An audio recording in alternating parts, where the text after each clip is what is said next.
वहां पे fundamental rights की रिगार्डिंग स्टेट की डेफिनेशन दी गई है 12 में, और 36 में जो है वो रिगार्डिंग डीपीएसपी के रिगार्डिंग जो है वो डेफिनेशन दी गई है, ठीक है।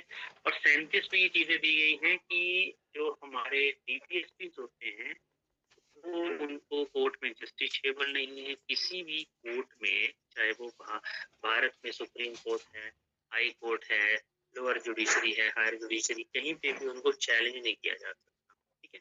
इनके बारे में कुछ बताया गया है, ठीक है, 36, 37।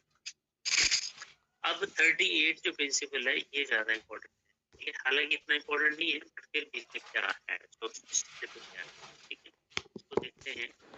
आर्टिकल 38, ठीक है। देखिए आर्टिकल 38 बोलता है कि जो हमारा गवर्नमेंट का पहला मकसद है कि जो लोगों का वेलफेयर है, वेलफेयर ऑफ द पीपल, उसको प्रमोट करना है, ठीक है। और वो कैसे प्रमोट करेंगे? सोशल ऑर्डर को, ठीक है, जो है वो मेंटेन कर। सोशल ऑर्डर आपको पता ही है, जो हमारा सामाजिक मेल जोल है उसको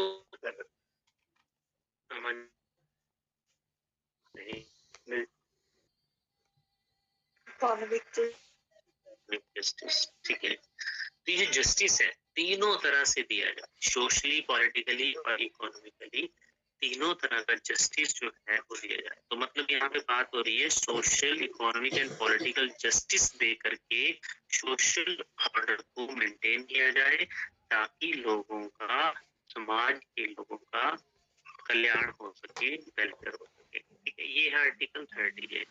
और उसमें कैसे किया जाएगा, इसके लिए कुछ चीजें बताई भी गई, ठीक है। क्या बोला गया है कि ताकि हम इनक्वालिटीज को मिनिमाइज कर सके, ठीक है, वो इनकम में हो, चाहे स्टेटस में हो, चाहे अपॉर्चुनिटीज में हो, चाहे फैसिलिटीज में हो, ठीक है। देखो इसके लिए मैंने आपको बताया जो ज्यादा वंचित वर्ग है उसको जो है वो ज्यादा फैसिलिटीज दी जाती है, ठीक है। इनक्वालिटीज को रिड्यूस किया जाता है बाय रिड्यूसिंग इनइक्वालिटीज, ठीक है। मतलब असमानता को कम से कम रखना है, ठीक है। फिर इसके बाद अगर हम बात करें इनकम के रिगार्डिंग, ठीक है, इनकम इनकम को क्या करना है, उसमें भी इनइक्वालिटीज को कम करना है। जो आय में ऊंच नीच है उसको थोड़ा सा, उसका गैप को कम करना है, ठीक है। स्टेटस, पॉलिटिकल, इकोनॉमिक जस्टिस है, इंश्योर करना है।